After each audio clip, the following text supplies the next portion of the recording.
Hello दोस्तों, आप कैसे हैं। और मैं विजय कुशवाहा और आप देख रहे हैं बजरंग बीर भंडार यूट्यूब चैनल। और आज हम बात करेंगे बाजरा की खेती के बारे में। और आज हम बाजरा की खेती की ए टू जेड संपूर्ण जानकारी के बारे में बात करेंगे कि इसके बुआई का उचित समय क्या है, बाजरा की खेती के लिए कितने तापमान की आवश्यकता पड़ती है, इसकी खेती हम किन किन मिट्टियों में कर सकते हैं, बाजरा की खेती के लिए हमको खेत की तैयारी कैसे करनी चाहिए, इसकी बीज की मात्रा कितनी लगती है, इसकी कौन कौन सी किस्में हैं, बीज को उपचार कैसे करना चाहिए, इसके बुआई का तरीका क्या है, बाजरा की फसल में हमको कौन कौन से खाद और कौन कौन से उर्वरक प्रयोग करने चाहिए, बुआई के समय हमको कौन से खाद प्रयोग करने चाहिए और बुआई के बाद हमको कौन से खाद प्रयोग करने चाहिए, इसमें कौन कौन से खरपतवार उगते हैं उनका नियंत्रण कैसे करना चाहिए, इसमें कितनी सिंचाई लगती है, इनमें कौन कौन से कीट लगते हैं, कौन कौन से रोग लगते हैं उनका नियंत्रण कैसे करना चाहिए और इसका उत्पादन कितना होता है, सभी बातों पर चर्चा करेंगे। तो जो भी लोग हमारे चैनल पर पहली बार आए हुए हैं या जिन्होंने अभी तक हमारा चैनल सब्सक्राइब नहीं किया है तो प्लीज आप हमारे चैनल को सब्सक्राइब कर लें और बेल आइकन घंटी को भी दबा दें, जिससे कि नई नई वीडियो का नोटिफिकेशन सबसे पहले आपको मिलता रहे। तो बने रहिए वीडियो के एंड तक। तो चलिए शुरू करते हैं। जैसा कि आज हम बात करेंगे बाजरा की खेती के बारे में और बाजरा की खेती की ए टू जेड संपूर्ण जानकारी के बारे में बात करेंगे। तो सबसे पहले हम बात करते हैं इसके बुआई के उचित समय की।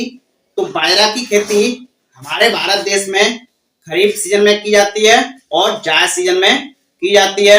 यदि हम इसकी खरीफ सीजन में बुआई कर रहे हैं तो 20 जून से लेकर 31 जुलाई तक कभी भी बुआई कर सकते हैं। यदि आप इसकी जायद सीजन में बुआई कर रहे हैं तो 1 मार्च से लेकर 30 अप्रैल तक इसकी कभी भी बुआई कर सकते हैं। बात करें इसकी फसल अवधि की तो इसकी फसल अवधि लगभग 80 से 90 दिन होती है और इसकी जो फसल अवधि है वो वैरायटियों पर निर्भर करती है। बात करें तापमान और जलवायु के बारे में तो बाजरा की खेती हमारे भारत देश में खरीफ और जायद सीजन में की जाती है। एक अंकुरण से लेकर इसके पकने तक 15 से 35 डिग्री सेंटीग्रेड तापमान की आवश्यकता पड़ती है।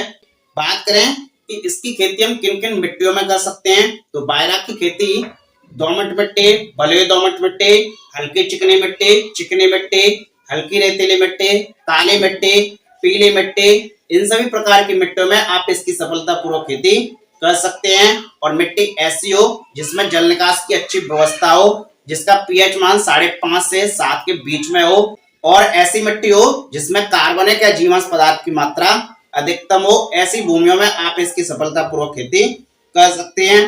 बात करें खेत की तैयारी की तो जब भी हम बुआई करते हैं तो बुआई करने से लगभग 15 से 20 दिन पहले हमको सड़ी हुई गोबर की खाद का इस्तेमाल करना चाहिए।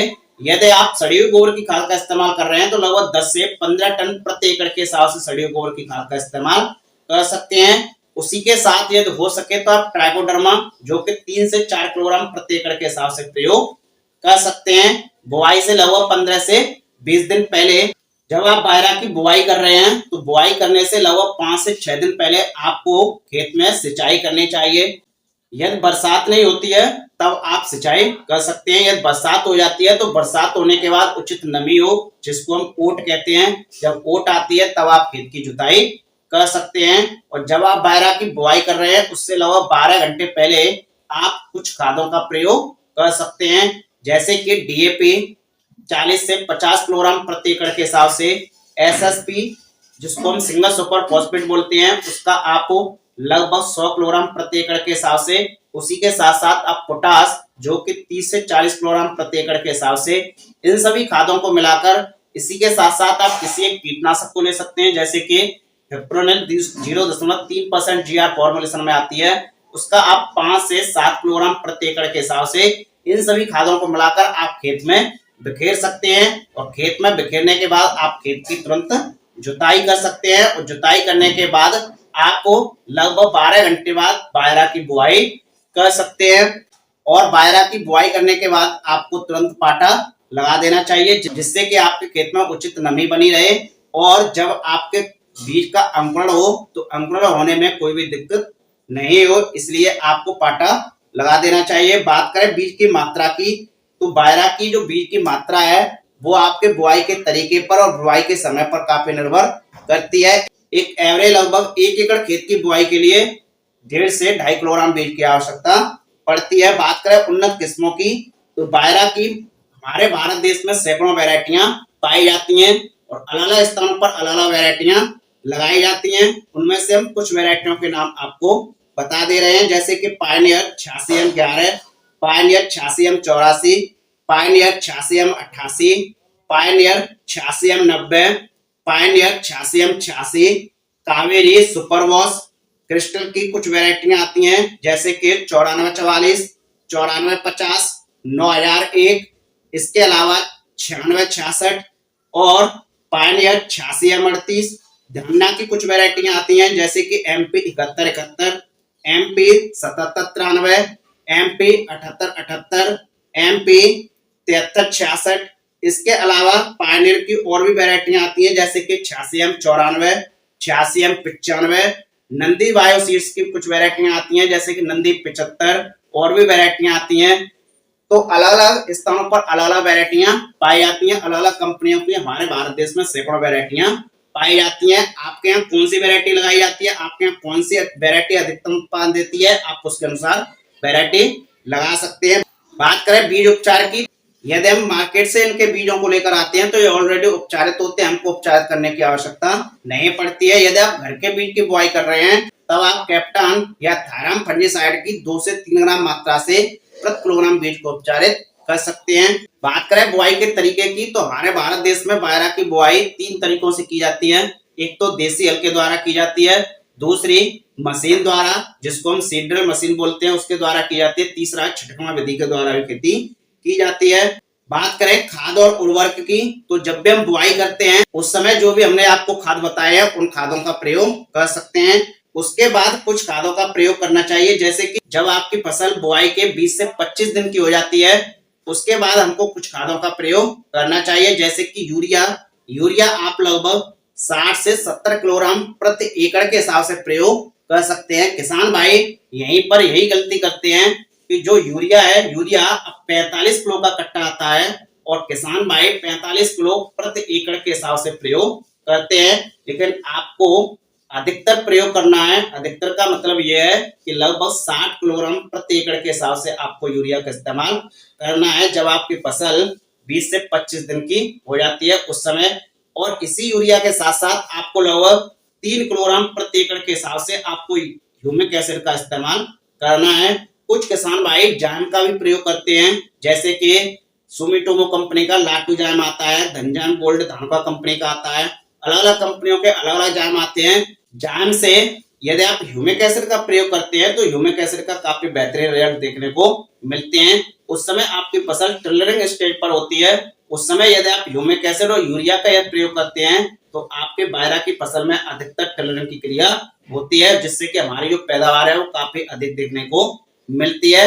और यदि आप इस खादों का प्रयोग कर रहे हैं तो आपको विशेष ध्यान रखना है कि आपके खेत में उचित नमी होनी चाहिए। यदि नमी नहीं है तो आपको इन खादों का प्रयोग करने के बाद आपको तुरंत सिंचाई करनी चाहिए, तभी इन खादों का रिजल्ट देखने को मिलेगा। तो आपको ये विशेष ध्यान रखना है। इसके बाद जब आपकी फसल लगभग 50 से 55 दिन की हो जाती है उस समय आप यूरिया का इस्तेमाल कर सकते हैं। यूरिया लगभग 50 किलोग्राम प्रति एकड़ के हिसाब से प्रयोग कर सकते हैं। बात करें खरपतवार नियंत्रण की, तो बायरा की फसल में कई खरपतवार देखने को मिलते हैं। खरपतवारों का नियंत्रण करने के लिए आप आवश्यकता अनुसार 1 से 2 निराई गुड़ाई कर सकते हैं। यदि आप निराई गुड़ाई नहीं कर पाते हैं तो आप कुछ रासायनिक खरपतवार नाशों का प्रयोग कर सकते हैं, जैसे कि अट्राजिन 50% WP फॉर्मुलेशन में आती है हर्बिसाइड, उसका आप 500 ग्राम प्रति एकड़ के हिसाब से प्रयोग कर सकते हैं।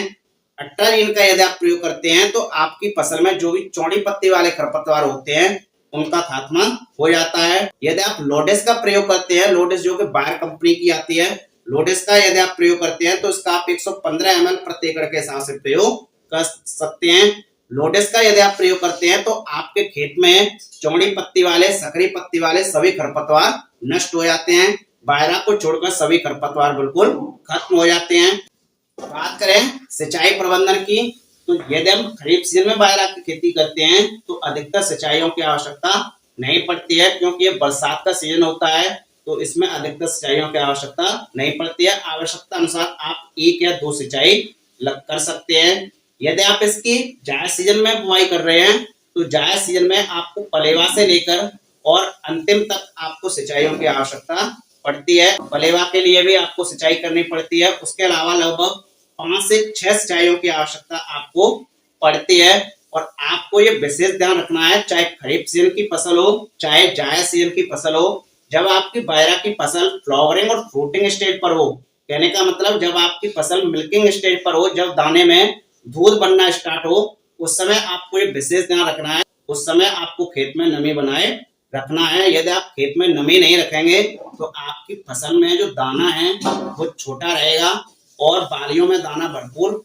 नहीं पड़ेगा, जिससे कि आपकी फसल में जो पैदावार है वो काफी कम देखने को मिलेगी। तो आपको ये विशेष ध्यान रखना है, जब भी आपकी फसल मिल्किंग स्टेज पर हो, जब दानों में दूध बनना स्टार्ट हो, जब दाना बढ़ना स्टार्ट हो, उस समय आपको खेत में सिंचाई करनी चाहिए, खेत में आपको बरकरार नमी रखनी चाहिए। और जब आपकी फसल टिलरिंग स्टेज पर हो, उस समय भी आपको खेत में नमी बनाए रखनी चाहिए।